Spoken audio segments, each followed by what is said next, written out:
It was in 1964 when Winna Dean thought of making her business-owning dreams come true. However, her excitement was short-lived. She was told that because she was a single woman, she was not qualified to get a loan from the bank.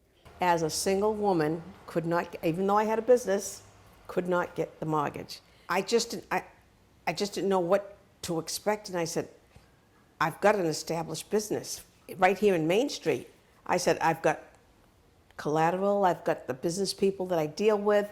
I'm sorry, it's a policy, we don't give mortgages to single women.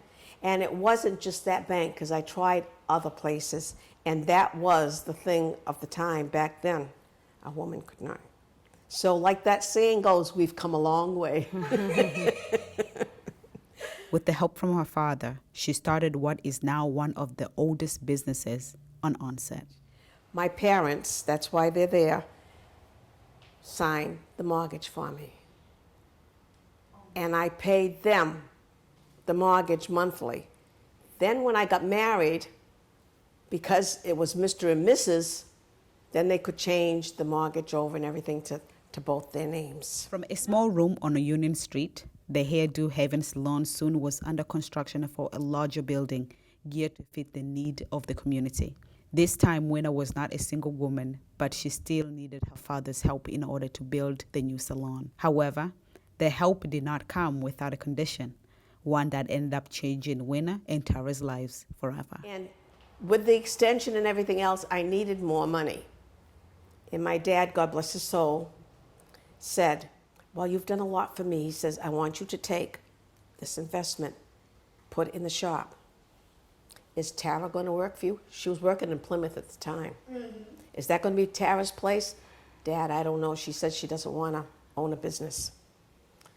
I don't know if that was his pet. If that's going to be Tarra's place, you take that, you cash it in, and you fix that salon. Point in time, I was telling him, Pop, I want no part of this. I am not going there. And he just would look at me and he'd go, you'll be there. And I was like, no, Papa, I'm telling you, I'm not going to be there. And he would just look at me and he'd go, you'll be there. And I would staring at the current picture, it is very hard to believe that TarraDean, one of the most respectable stylists and an educator in the world of beauty, she never wanted to be a hairdresser while growing up. Nothing about what her mother did seemed to be pleasing to her.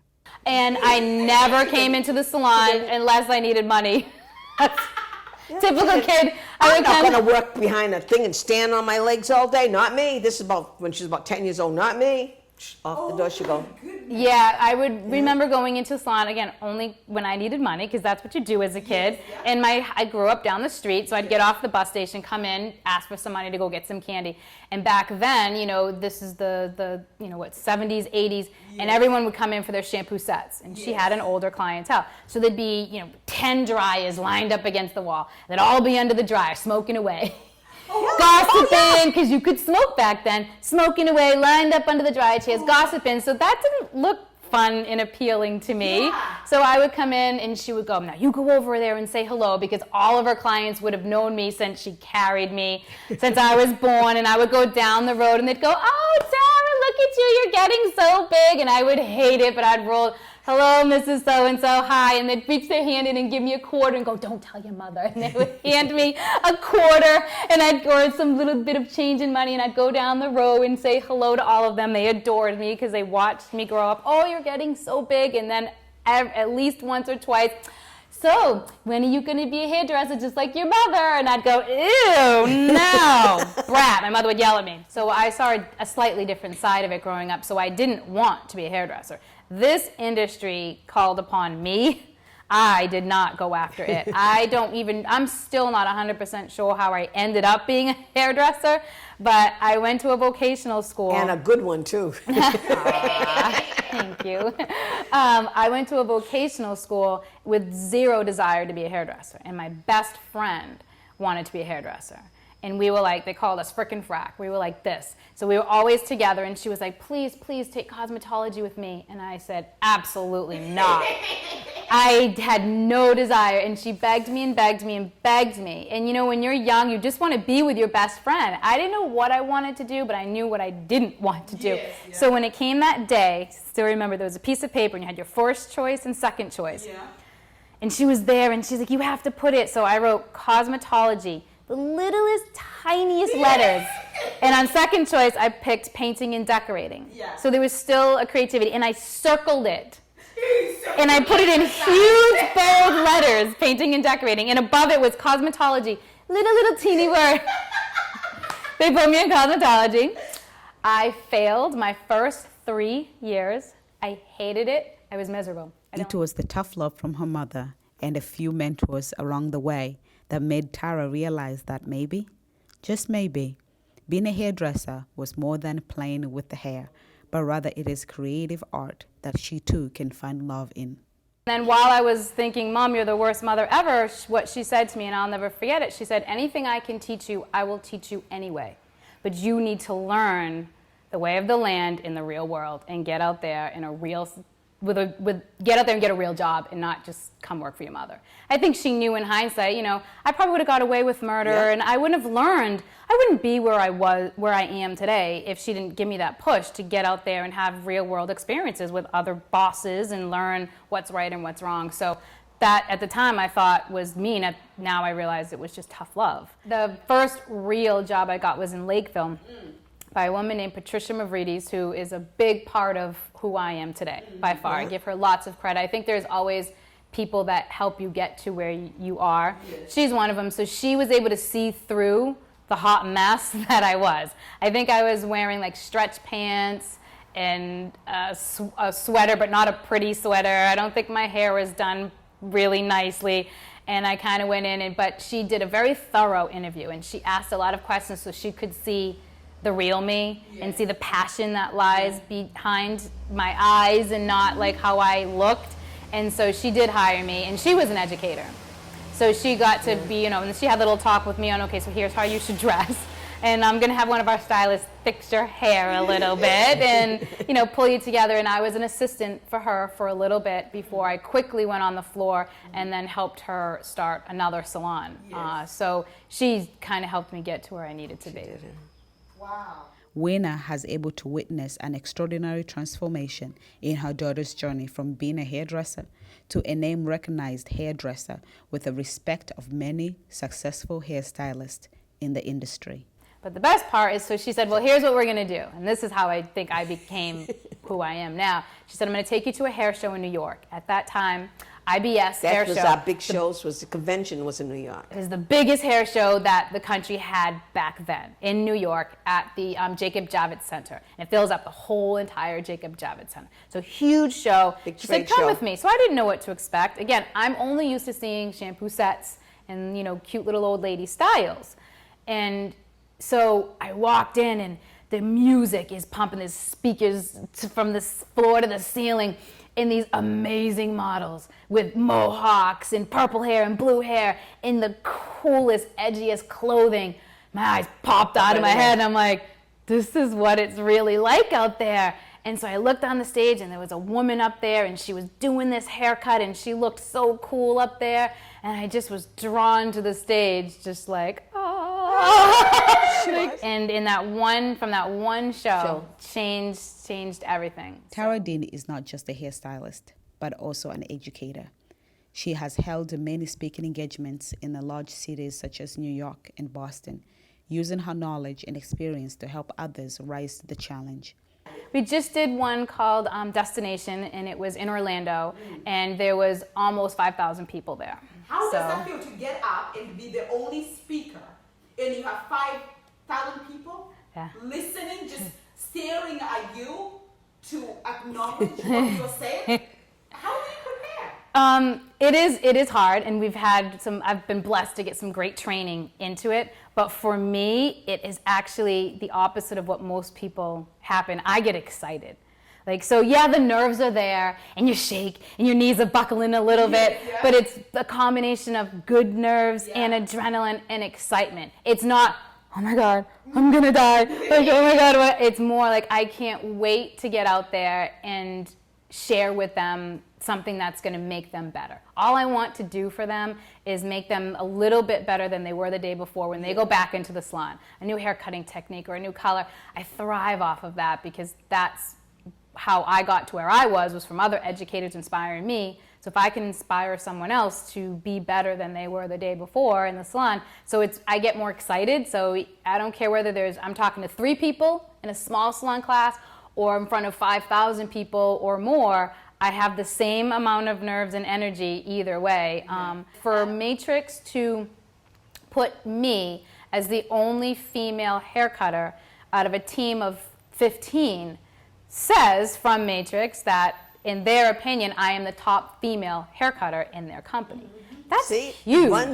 And somebody else said that to me, not me, because I was nervous, and I'm in between these 2 hugely famous. Like one of them owns his own school, and one of them owns his own scissor line. Like that's the company that I'm standing with on stage at this 5,000 people show. Yeah, one of them owns his own school, and one of them owns his own scissor company. I own a salon in Onset. So there's a little bit to me, I was like, they're here, and here's me. And then it was brought to my attention that, oh, no. There's them, and here's you, and don't you forget that. After 40 years in business, Winna found herself exhausted trying to keep up with the fast-changing times. The business was not doing as it used to be. Tarra had to come back home to help her mother build the books. Like she said earlier, she said she was going to sell the salon, but the part that she sort of left out was that it wasn't doing very well. She had gotten older, and the times had changed, and she couldn't keep up. Her prices were still, she was doing like $25 perms for crying out loud in the 90s.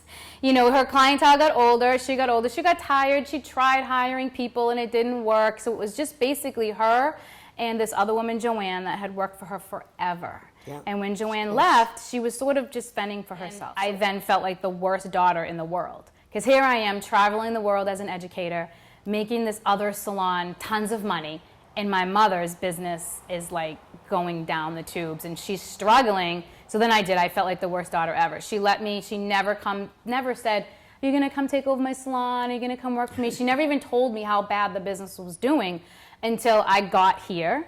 And the plan was that I was going to help run the business, build a staff, build the books so that it looked like they could make some money, and then either lease it or rent it because she would get so much more. But selling it proved to be a difficult emotional task.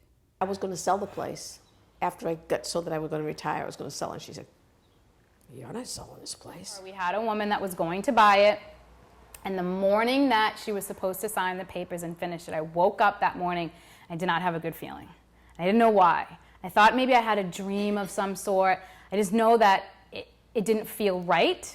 But I wasn't sure if it was just because I was sad because it's something that she raised, 3 kids, and she worked so hard and has been through so much in her life that it was coming to an end. So maybe that's what was making me sad. I couldn't figure it out. But it stuck with me all day, like this horrible knot in my stomach. And then when the woman came in and she looked like she had been crying, and she said, I can't do it. I'm not going to take over the business. And then I looked at my mother. She started to cry. I started to cry. And then I just looked at her and I said, I don't think it was meant to be. Ooh, and I just got goosebumps all over again. And she looked at me and I go, I think maybe I'm supposed to be here. For short, every time I thought it was time for me to go, something happened and brought me back here. Right back. Every single time I was like, okay, I think I'm going to head off. Something else would happen and would bring me back here. So Tarra did not only want to buy her mother's business, she wanted to make it her own, opening up a studio unlike any other on Onset. Apple doesn't fall too far from the tree. No. So Tarra, how did your mom convince you to own a business?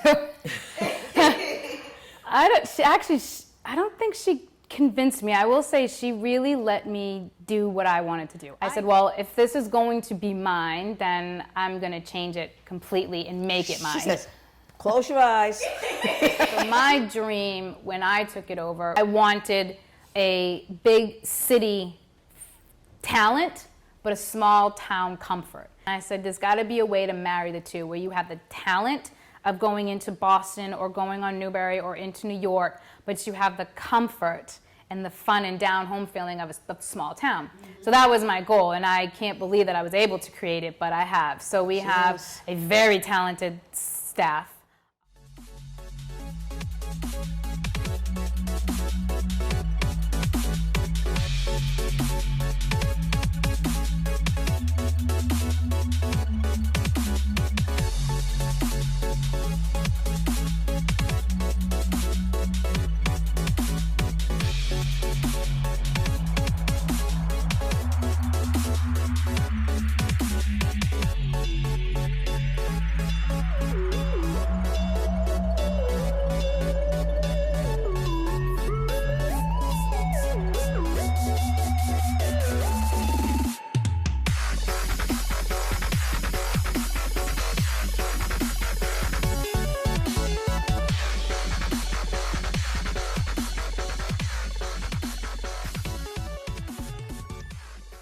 And I did a poll with my the clients in the salon, and I wrote down all the 3 different names that I had, and TarraDean won by a landslide. What was some of the other names? I'm trying to remember. I can't, well, it was either going to be, there was a big fight or debate between the word studio and salon.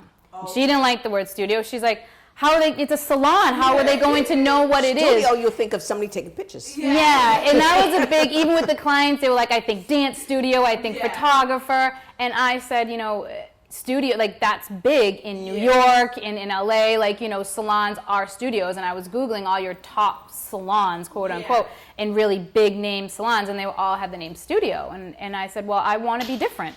This is a very different salon than what it is local salons. I said, so we're going to be different. So even with the stress of running a fast-growing, successful business, that does not stop Tarra from wondering just where might the business take her. She's going to have me move to senior housing and take my apartment upstairs. She does say that. She does say that. So my mom has a studio apartment above, and don't think it hasn't come up a few times, or it's time to go up and expand. So I have days where I go, that's a great idea. Then I have days at the business, and I got a business, anyone who owns their own business knows the business stress headache. And I go, oh, good God, no, I'm not doing that. That's crazy. So I have my days where I think about it, and days where I go, no. So, and then I have days where I go, there could be more than one TarraDean studio. So there could be an expansion.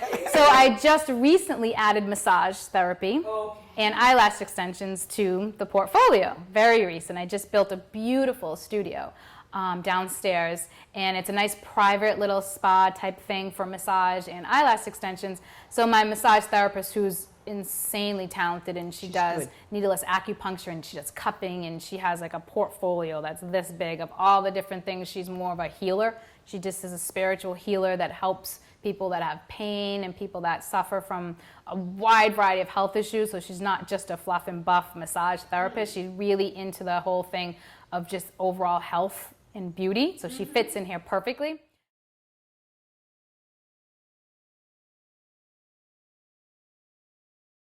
I'm very, very proud. And then naturally I take, as proud as I am, I'll say, well, the apple doesn't fall too far from the tree. She takes credit. I'll take credit for it, even though half the time, maybe a little bit I deserve, but not all of it. But I encouraged her right from the beginning, and all I said was, you know, don't be a hairdresser because everybody says you want to be.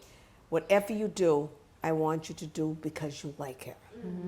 Because if you don't like what you have to do for the rest of your life, you're going to be very, very unhappy. And she happened to choose this, and she's super at it. And that was my final thing for her. Yeah, this has been special. I really loved it. Thank you.